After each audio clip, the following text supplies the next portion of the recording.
Admiral Sarah Chen stood in the communications center of Earth's main military base. The massive screens around her showed star maps and ship positions across human space. She had been waiting for 3 hours for a message from New Haven Colony. The agricultural world was supposed to send its weekly report, but nothing had come through. "Still no word from New Haven, Admiral," said Lieutenant Torres, his voice tight with worry. "Their last transmission was cut off mid-sentence 6 hours ago." Sarah felt a cold weight settle in her stomach. New Haven was one of humanity's most successful colonies. Over 2 million people lived there, growing food for dozens of other worlds. The planet had 3 major cities, orbital stations, and a small defense fleet. It was not the kind of place that just went silent. "What was their last message?" Sarah asked. Torres pulled up the audio file. Static filled the room, then a panicked voice broke through. "This is New Haven Control to Earth Command. We are under attack by unknown alien vessels. They are targeting our cities with—" The transmission ended in a burst of interference. Sarah closed her eyes. She had been in the military for 20 years and had never heard such fear in a colonist's voice. "Send a reconnaissance probe immediately. I want to know what happened to our people." The probe would take 3 weeks to reach New Haven. It was equipped with the fastest engines humanity had built, but space was vast. During those 3 weeks, Sarah tried to contact other colonies in the area. None of them had seen anything unusual. No alien ships, no distress signals, nothing. Earth's leaders called emergency meetings. The president, the military chiefs, and colony representatives all wanted answers. Sarah had none to give them. All she could do was wait and hope that somehow the people of New Haven were still alive. When the probe finally reached New Haven's solar system, the data it sent back made Sarah's blood run cold. Where the orbital stations should have been, there was only debris. Twisted metal and plastic floated in space like a graveyard. The probe's cameras showed the planet's surface, and Sarah had to sit down when she saw the images. The 3 major cities were gone. In their place were perfect circles of melted glass, each one 20 miles across. The forests and farmlands around the cities had been burned away. Rivers had been turned to steam. Even from space, the probe's sensors could detect that the atmosphere was filled with ash and radiation. "There are no life signs," Torres reported, his voice barely a whisper. "No human settlements, no communication signals. The planet is dead." Sarah studied the data for hours. The attack had been precise and thorough. Whoever did this had used weapons powerful enough to turn entire cities into glass. They had destroyed every human structure on the planet and in orbit. It was not a battle. It was extermination. The probe collected samples from the atmosphere and debris field. Back on Earth, scientists analyzed everything they could find. After 2 days of work, they had answers that made the situation even worse.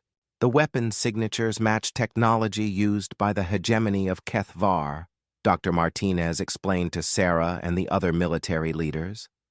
"They are a species from the outer rim, very aggressive, very territorial." Sarah had heard of the HFYWar. They controlled about 50 star systems and had been expanding their territory for decades. Human intelligence knew they were militaristic and considered other species inferior. But attacking a human colony was an act of war. "Why would they target New Haven?" asked General Thompson, the head of colonial defense. "It was just a farming world. No military value." Dr. Martinez pulled up a star map. "New Haven was in what?" "The HFYWar consider their sphere of influence. Our intelligence suggests they view human expansion as a threat to their dominance in that sector." Sarah felt anger building inside her chest. 2 million innocent people had been murdered because aliens saw them as a threat to their expansion plans. Farmers, teachers, children, all killed to send a message. "Do we know how many ships they used?" Sarah asked. "Based on the destruction pattern, approximately 1,000 vessels," Dr. Martinez replied. It was a significant force, but not their entire fleet. 1,000 ships to murder 2 million humans. Sarah had seen enough war to know that this was not just military action. This was genocide. The HFYWar had decided that humans did not deserve to exist in their territory, so they had wiped out everyone on New Haven as a warning. The probe continued to orbit the dead world, sending back more data. There were no survivors hiding in underground shelters. No escape pods that had made it to space. The HFYWar had been thorough in their extermination.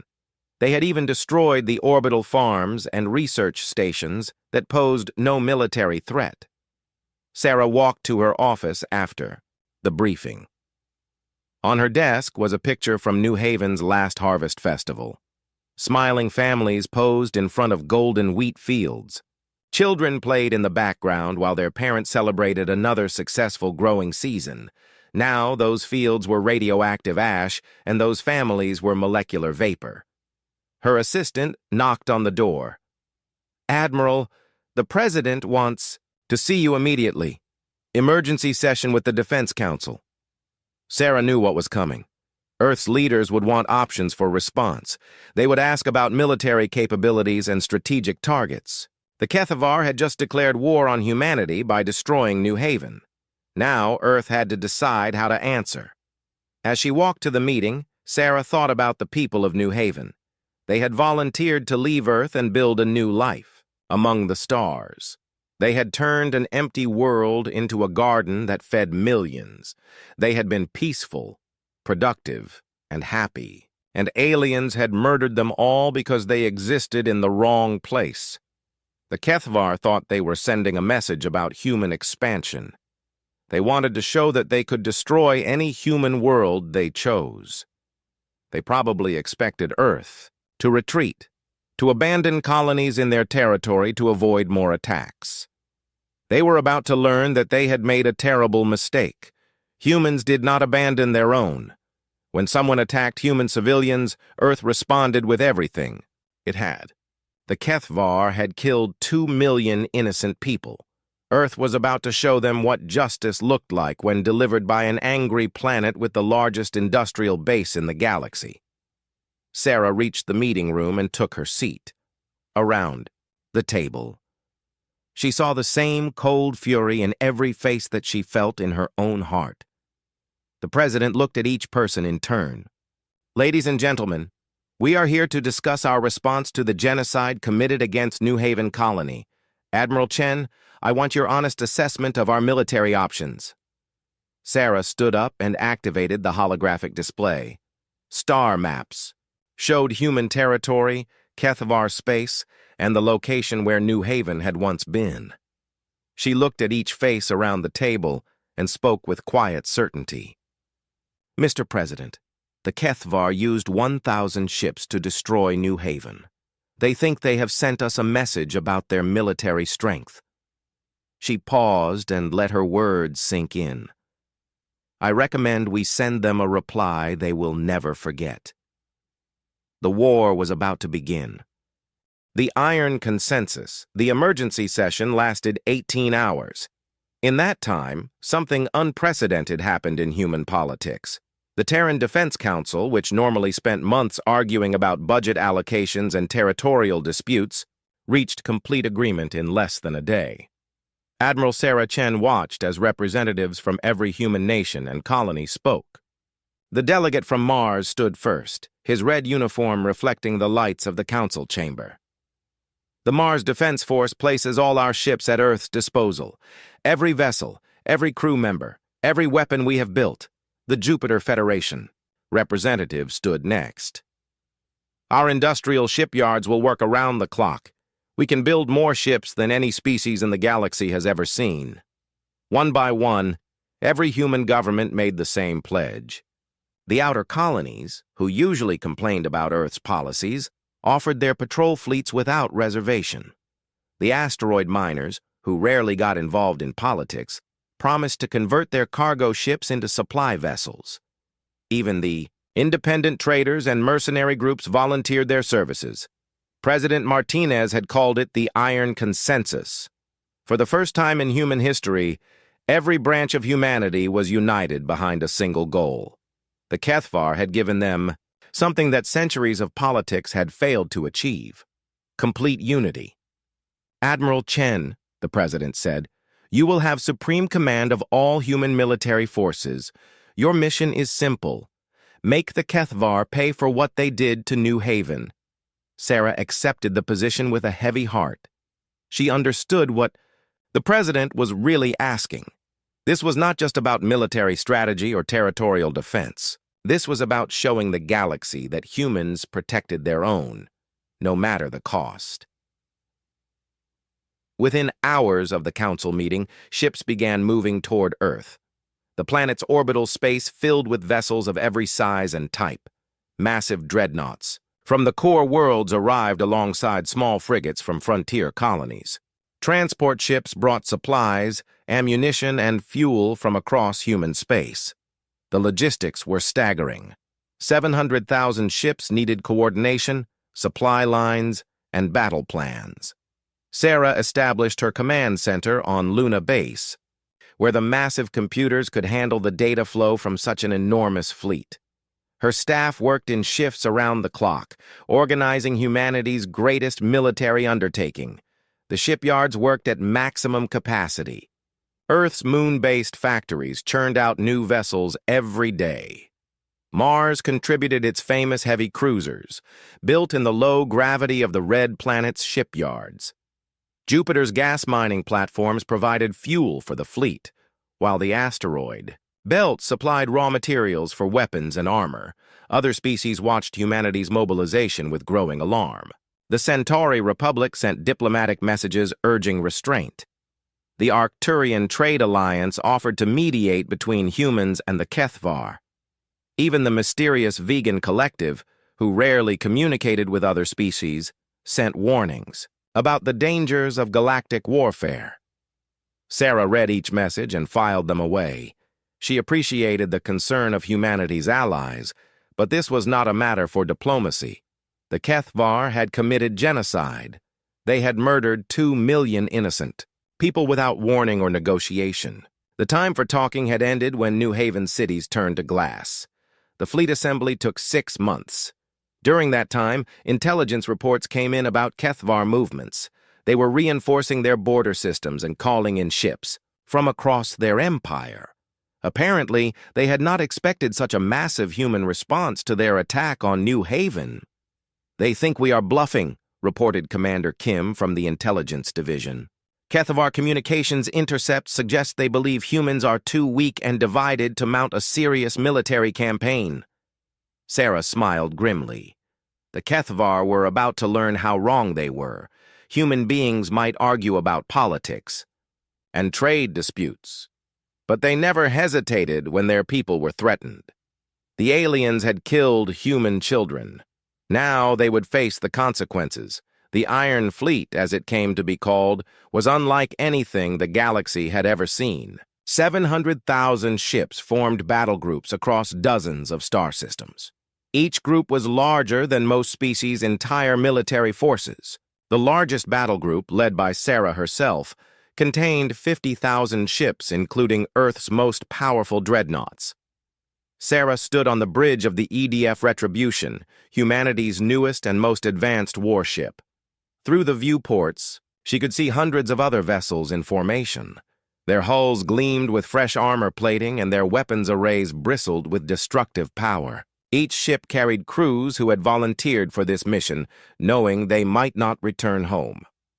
"Admiral, we are receiving final crew reports from all battle groups," announced Captain Williams, Sarah's second-in-command. 700,000 ships, 15 million crew members, all ready for combat operations. 15 million humans had volunteered to avenge New Haven. They came from every world, every background, every profession. Former merchants commanded converted cargo ships loaded with missiles. Mining engineers operated vessels designed to crack asteroids but perfectly capable of cracking alien warships. Military academy graduates served alongside grizzled veterans who had fought pirates in the outer systems. The diversity of the fleet was its greatest strength. Unlike the standardized forces most species used, the Iron Fleet combined dozens of different ship designs and tactical approaches.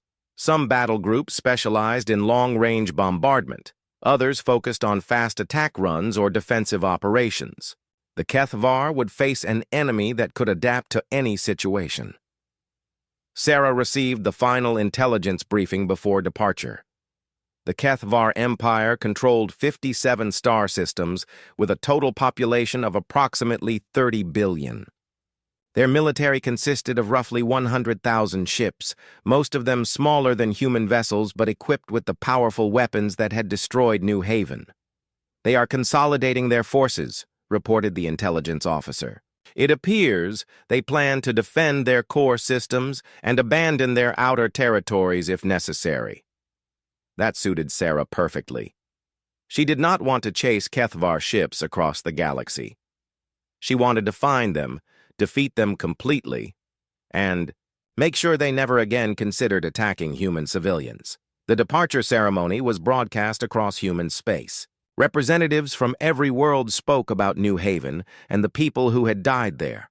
A moment of silence was observed for the victims, followed by readings of their names. It took 3 hours to read every name, and Sarah listened to each. 1. Maria Santos, age 7, who had wanted to be a teacher. Dr. Robert Kim, who had developed new farming techniques that fed millions.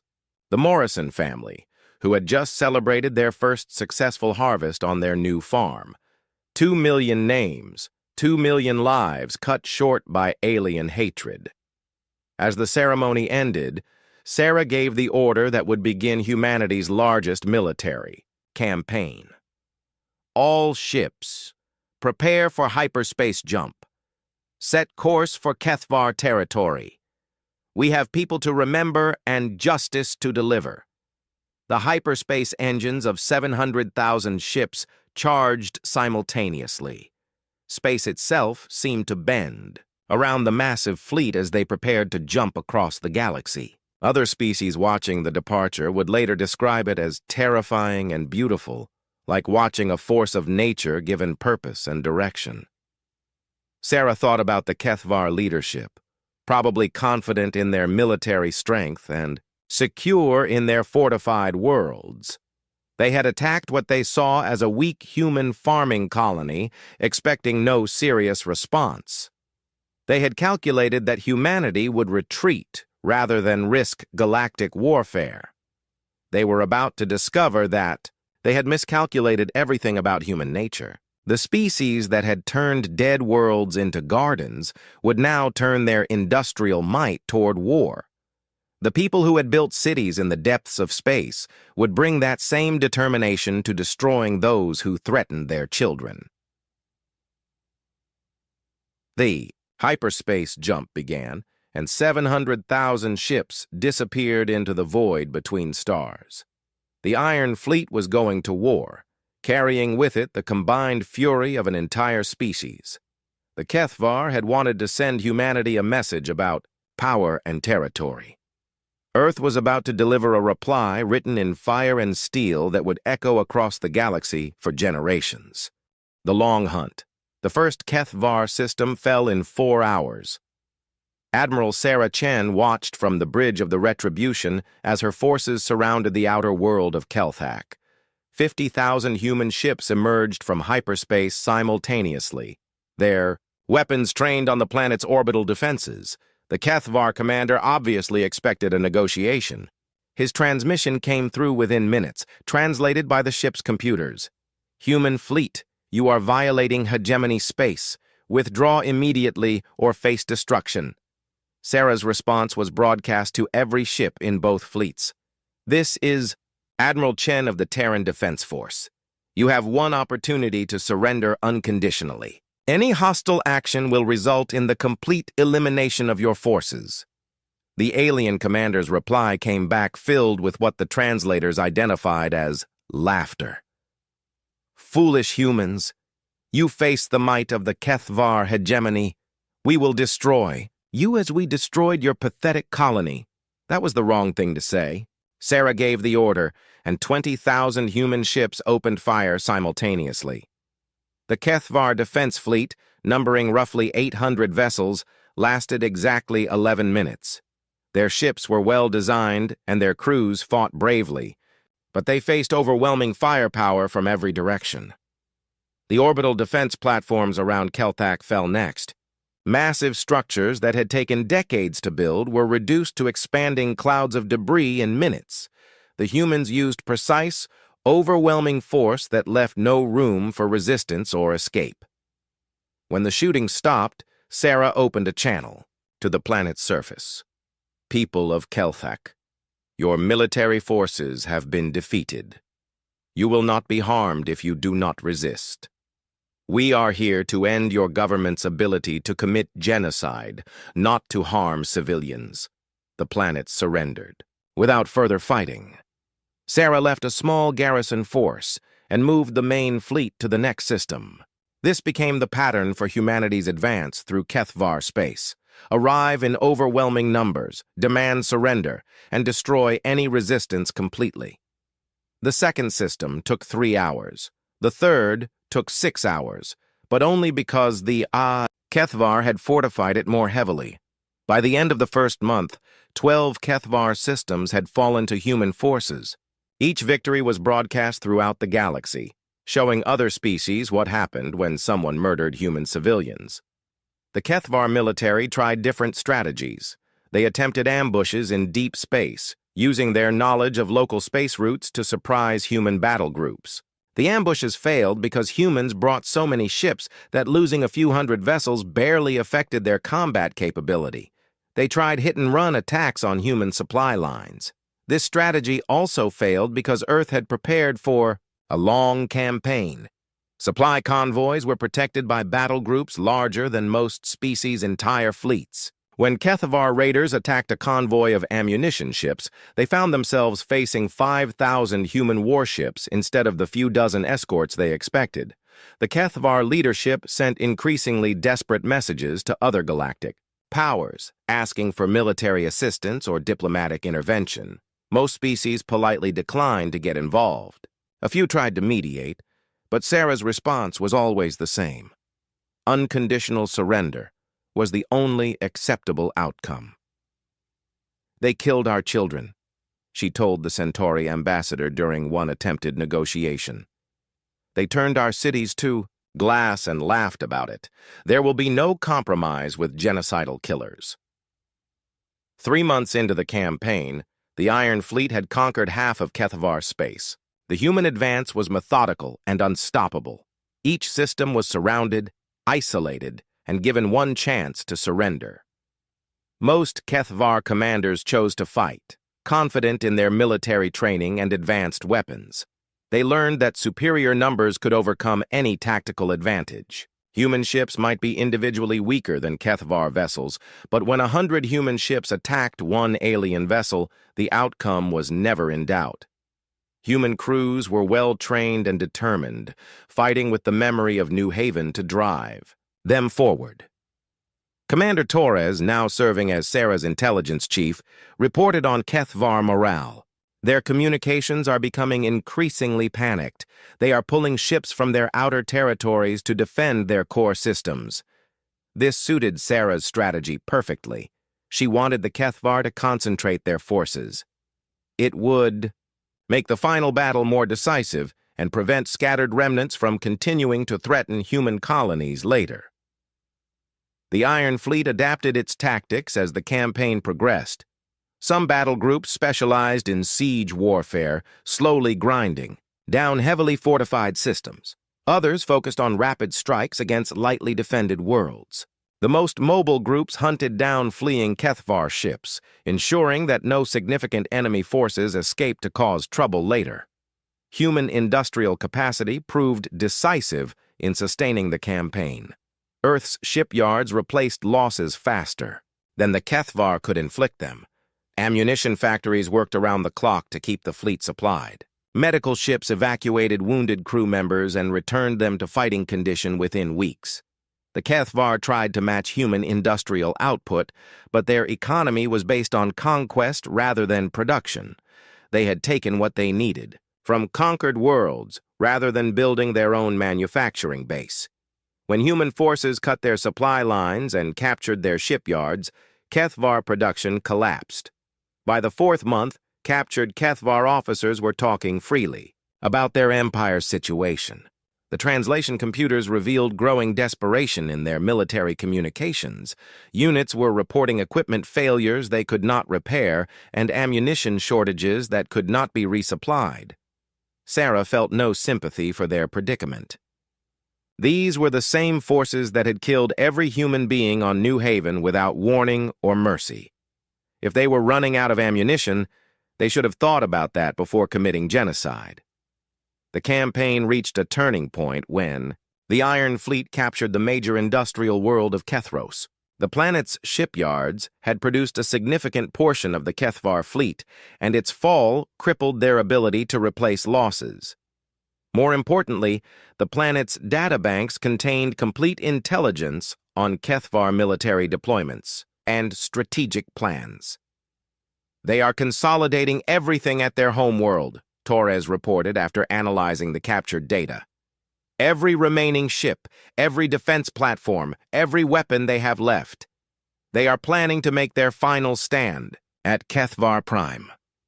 Sarah studied the tactical displays showing the enemy's last stronghold.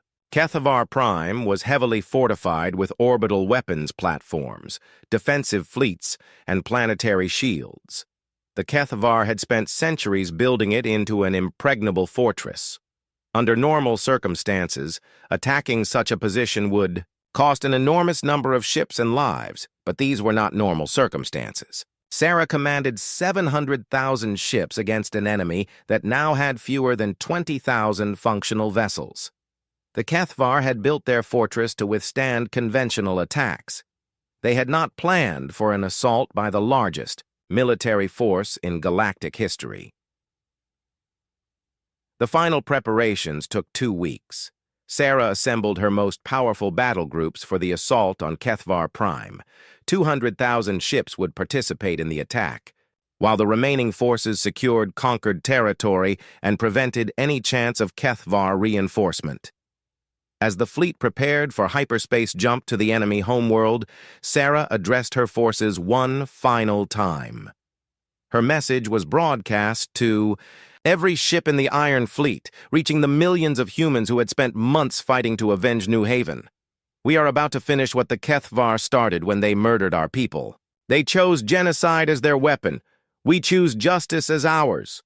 Remember New Haven. Remember why we are here. Let every species in the galaxy know that humanity protects its own.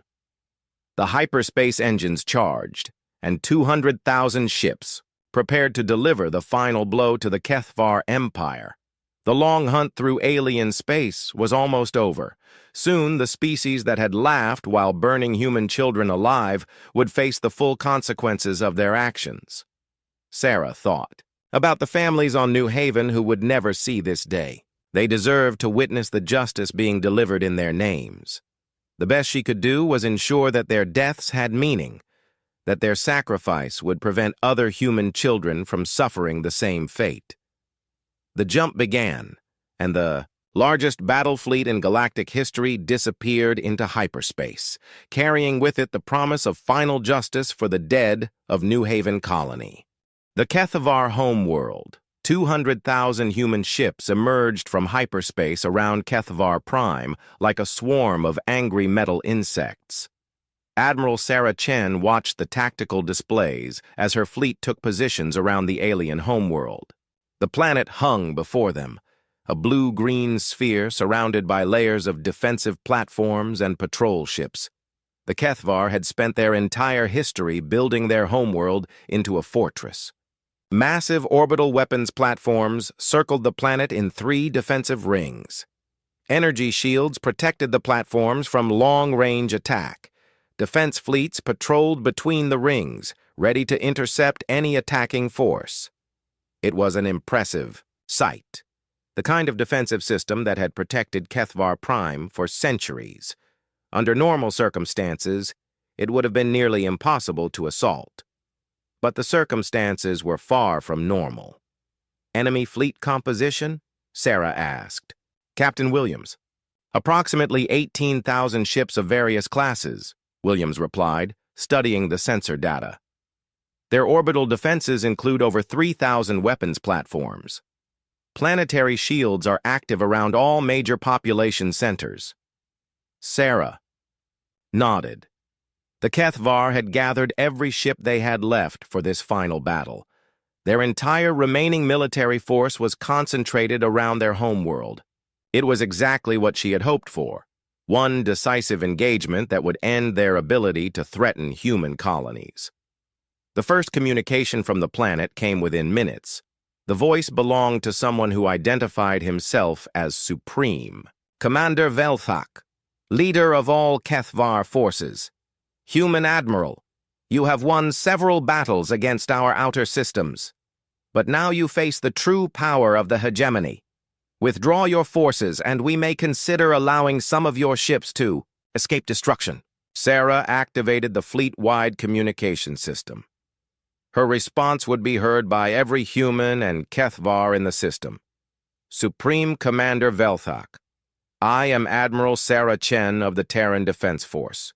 4 months ago, your forces destroyed New Haven Colony and murdered 2 million innocent humans. We are here to ensure that such an atrocity never happens again. There was a pause before Velthak replied. When he did, his voice carried the same arrogant tone that had marked HFYWar communications throughout the war. New Haven was a military necessity.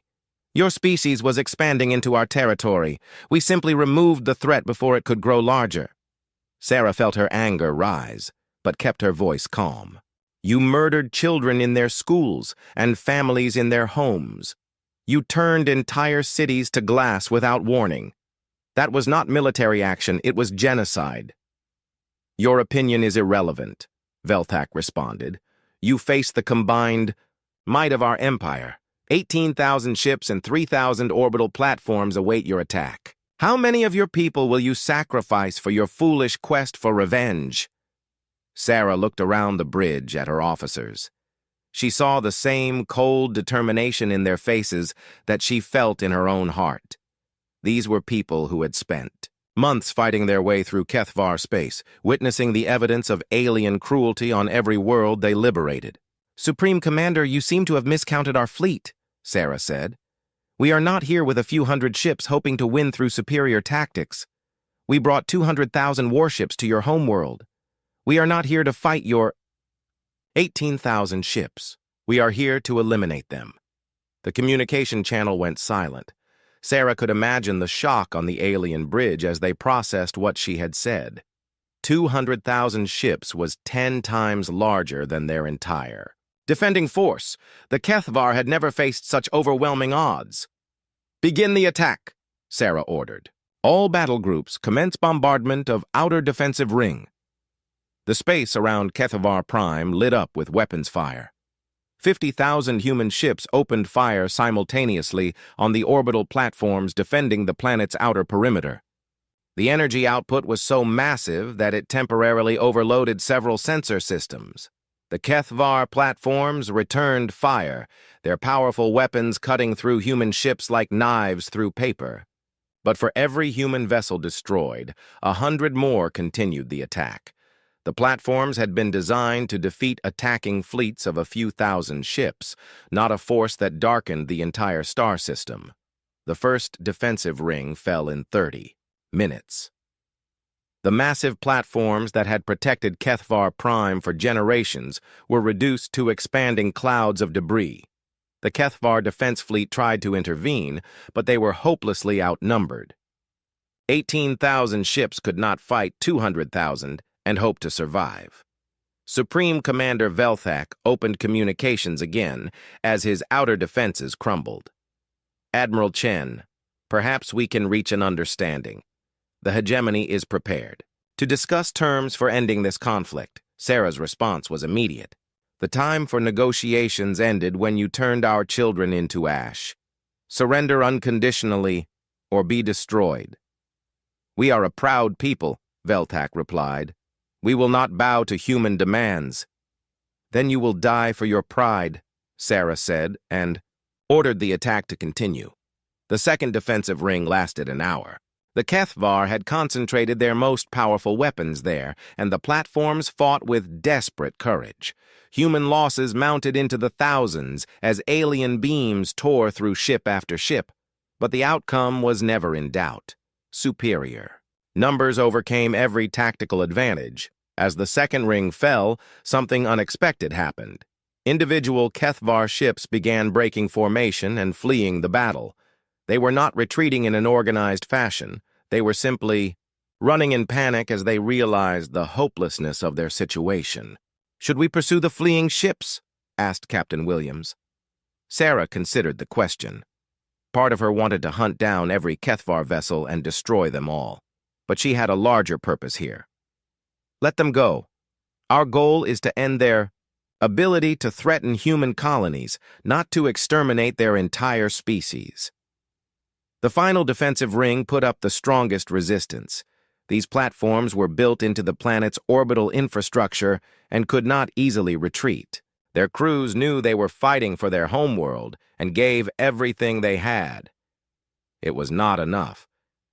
20,000 human ships concentrated their fire on each platform, overwhelming their shields and armor through sheer firepower. The weapons that had destroyed New Haven were turned to scrap metal by human determination and superior numbers. As the last orbital platform exploded, HFYWar Prime lay defenseless before the human fleet. The planetary shields still protected the major cities, but they were designed to stop bombardment from space, not invasion from the ground. Supreme Commander Veltak made one final transmission. His voice had lost its arrogant tone and now carried, "Only desperation. Admiral Chen, we surrender. The hegemony formally surrenders to human forces. Please, spare our civilians." Sarah looked at the defenseless planet below her fleet. She could order an orbital bombardment that would turn every HFYWar city to glass, just as they had done to New Haven. It would be perfect revenge, justice measured, in equal destruction. But that was not who humans were. The people of New Haven had been farmers and teachers and children. They had built schools and hospitals, not weapons platforms and military bases. Humans fought to protect the innocent, not to murder them. "Supreme Commander Veltak, your surrender is accepted," Sarah announced. "All HFYWar military forces will lay down their weapons immediately. Your government is dissolved as of this moment. HFYWar Prime is now under human administration." She switched to the fleet communications system. "All forces, prepare for ground assault. We will occupy every military installation and government facility on the planet. Civilian areas are not to be targeted. Anyone who harms non-combatants will answer to me personally." The landing began within hours. Human ships filled the skies over HFYWar Prime as assault transports descended toward military targets. The HFYWar military, seeing the massive force arrayed against them, surrendered without significant resistance. Sarah herself landed with the first wave, choosing to accept the surrender of the HFYWar leadership in person. She stood in the ruins of their military command center, surrounded by alien officers who had spent months fighting against her forces. Supreme Commander Veltak was a tall creature with gray skin and large eyes that seemed to hold centuries of military pride. When he offered his weapon in surrender, Sarah could see that it was the most difficult moment of his life. "You have defeated us completely," he said through the translator. "We expected you to be weak, divided, easily intimidated. We were wrong about everything." Sarah took his weapon but did not feel triumphant. Too many people had died for this moment to bring any satisfaction. "You were wrong about human nature, Commander. We do not start wars, but we finish them. The occupation of HFYWar Prime took 3 days. Human forces secured every military installation, government building, and weapons facility on the planet. The HFYWar civilian population watched in amazement as human soldiers distributed food and medical supplies instead of weapons and destruction. As Sarah stood in the former hegemony capital, looking out at the alien city that was now under human control, she thought about New Haven. The people there would never see this day. never know that their deaths had been avenged. But their sacrifice had ensured that no other human children would suffer the same fate. The New Galactic Order. 6 months after the fall of HFY Prime, Admiral Sarah Chen stood in the ruins of New Haven's main city.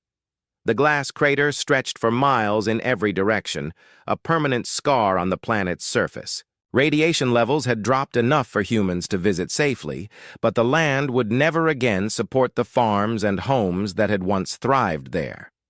The memorial they built was simple but powerful. 2 million names were carved into black stone, pillars arranged in a perfect circle around the crater's edge. At the center, a single flame burned eternally, fed by geothermal energy from deep beneath the planet's surface. It would burn forever, a reminder of the price of genocide and the determination of those who came after. Sarah walked slowly along the memorial wall, reading names she remembered from the evacuation lists.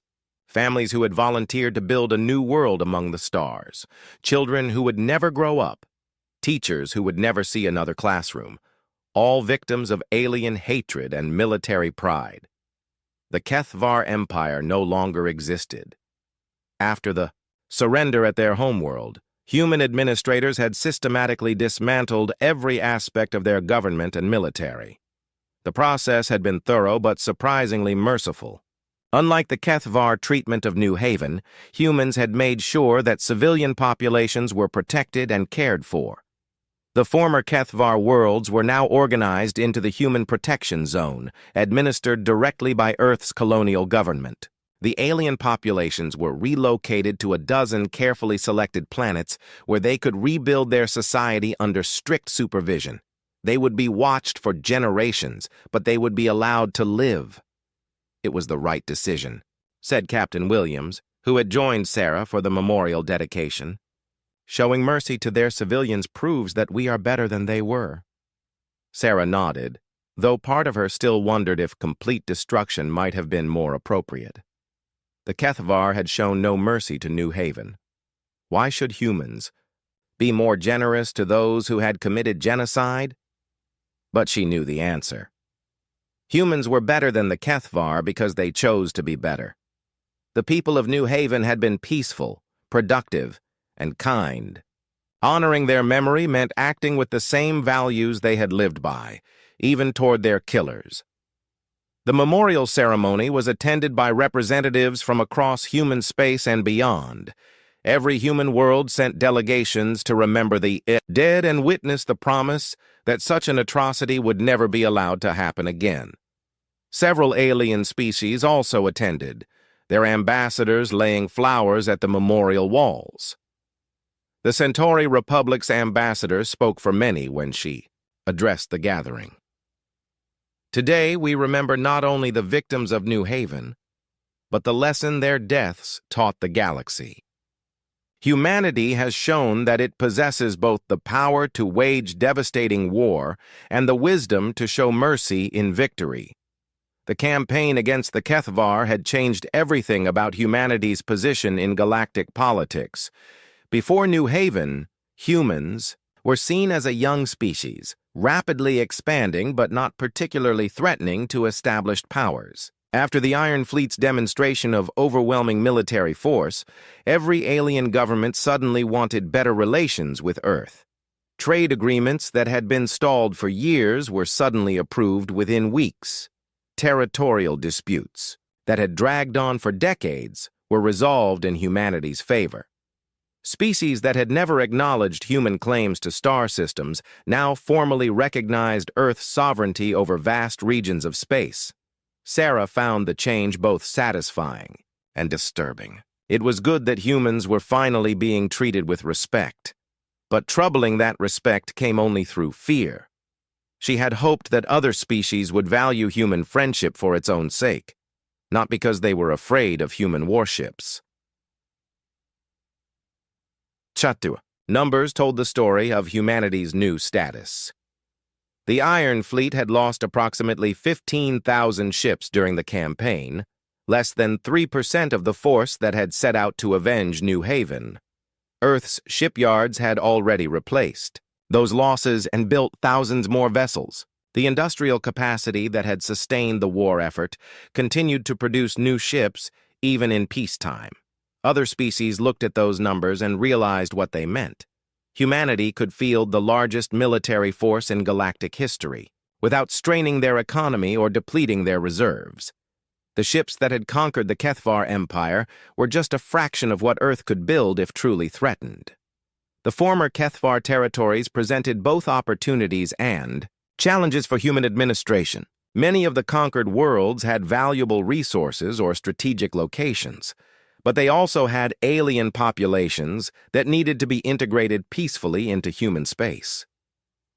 Sarah had been appointed as the first governor of the Protection Zone, responsible for managing this complex transition. The work was difficult but rewarding. Human engineers rebuilt the infrastructure that had been damaged during the war. Human doctors provided medical care to alien populations who had been neglected by their former government. Human teachers established schools where young Kethvar could learn about peaceful coexistence instead of military conquest. Not all the former Kethvar accepted their new situation gracefully. Small groups of military holdouts continued to launch guerrilla attacks against human installations. A few extremist factions talked about rebuilding their empire and reclaiming their former glory. But these groups found little support among civilian populations who were experiencing peace and prosperity for the first time in generations. The galaxy's major powers watched humanity's administration of the conquered territory with great interest. The Arcturian Trade Alliance had expected humans to exploit the former Kethvar worlds for their resources and labor. Instead, they saw infrastructure improvements and civilian welfare programs. The Vegan Collective had predicted harsh oppression of the conquered populations. Instead, they witnessed education initiatives and cultural preservation efforts. Sarah understood that humanity was being tested. Every decision about the former Kethvar territories would be scrutinized by other species, who were trying to understand what kind of galactic power Earth intended to become. The choices made now would determine humanity's reputation for centuries to come. The test came when a group of young Kethvar rebels attacked a human medical facility, killing 12 staff members who had been providing free health care to alien children. The rebels claimed they were fighting for their people's freedom and demanded that humans leave their traditional territory. Some human politicians called for massive retaliation. The rebels had murdered innocent people who were trying to help, their former enemies. Military officers suggested that harsh punishment was necessary to prevent further attacks. Sarah made a different choice. She ordered the rebels captured alive and put on trial in civilian courts. They were convicted of murder and sentenced to life imprisonment, but they were allowed to speak in their own defense and represented by competent lawyers. Their families were not punished or harassed. The trial was broadcast throughout the galaxy. Other species watched as humans applied their justice system fairly even to those who had killed their people. It was a powerful demonstration that Earth's legal principles applied equally to all, regardless of species or political affiliation. The memorial service concluded with the lighting of the eternal flame. Sarah placed the torch into the central brazier, and fire bloomed against the darkening sky. Around the crater's edge, 2 million names caught the flickering light, ensuring that the dead of New Haven would never be forgotten.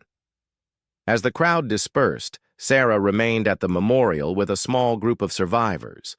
These were people who had been off-world when New Haven was attacked, or who had emigrated to other colonies before the destruction. They were the living remnants of a community that had been wiped from existence. "Do you think we did the right thing?" asked Dr. Elizabeth Santos, whose daughter Maria had been among the youngest victims. "Showing mercy to the people who killed our children?" Sarah considered the question carefully. It was one she had asked herself many times during the long months of occupation and reconstruction. "I think the people of New Haven would have wanted us to be better than their killers," she replied. "They built their colony to show the galaxy what humanity could achieve through peace and cooperation." If we had responded to genocide with genocide, we would have dishonored their memory. Dr. Santos nodded slowly. Maria always said she wanted to help people from other worlds learn to grow food like we did. Maybe helping the HFY rebuild is a way of continuing her work. As Sarah left the memorial, she thought about the future of human space. The Iron Fleet had dispersed back to their home systems, but the message they had sent would resonate for generations.